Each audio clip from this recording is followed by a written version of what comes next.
video for you guys. I was going from work, so I'm hot as ready. I'm gonna take a shot there. I do this video, I gotta bring for you guys. Why the Jigsaw was real. It's some scary killer from Climb Mouse kind of.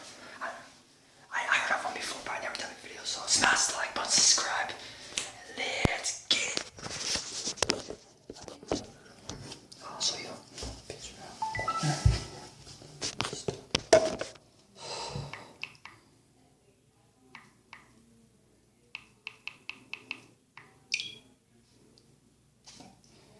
He's right there. That's what he looks like, guys. Creepy, right? I heard all about it. I never knew what it looked like. It's creepy. Enjoy a scary puppet on a bike, nor do I enjoy a scary psychotic killer with a terminal illness hell-bent on social revenge. For these reasons, I'm pretty sure myself and fictional Saw character Jigsaw would not get along. Luckily, he isn't real, or isn't he? Hello and welcome back to a spooktacular episode of Life's Biggest Questions, where we are celebrating the scariest time of year with a few themed questions for you. I'm Rebecca Felgate, and today we're asking, what if Jigsaw was real? Before we play a little game, I just want to remind you guys that we have a Patreon. So if you want to check out what supporting this channel can get you in benefits, then I'll leave a link to that in the description box down below. Okay, so back to that little game. Do you want to play a little game? No, Jigsaw, I don't, but for the sake of this video, I'm gonna have to. Jigsaw refers to a serial killer who tests victims in deadly scenarios, or games, as he would call them. And if they fail, he carves jigsaw shapes into their flesh. Yum. The man behind the original murder spree was fictional character John Kramer, a civil engineer diagnosed with terminal cancer,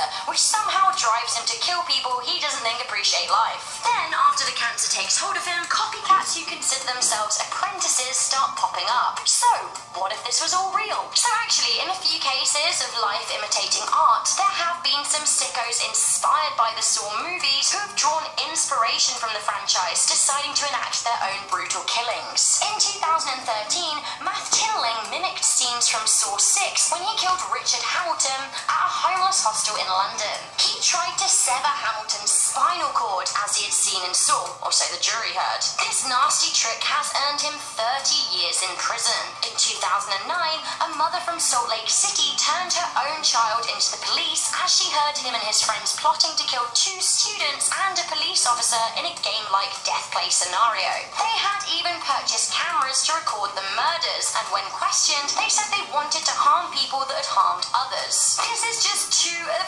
dozens of examples of copycats inspired by the fiction of Jigsaw, bringing him to life through their own actions. But what if the character himself was real all along? Well, let's have a little look at the Jigsaw job description. He would require exceptional skills in subterfuge, planning, building, and evading the police. He would also need to show a willingness to travel. People would probably notice that members of society went missing around the same time as one another and start suspecting a serial killer. This means he would constantly have to change the location of his murders. He would also have to have a lot of patience and a skillful mind for planning events. Furthermore, he would have to not be afraid of getting his hands dirty. Cleaning up all of that post-murder must be a bit of a nightmare. I don't know if you've seen the Saw movies, but blimey, what an absolute mess. It's all very well murdering someone with a bear trap or reverse bear trap, constructing a pit of needles, putrid pig gut pools, building some kind of limb twister machine, but basically the end result is pretty messy. Jigsaw would need a strong stomach.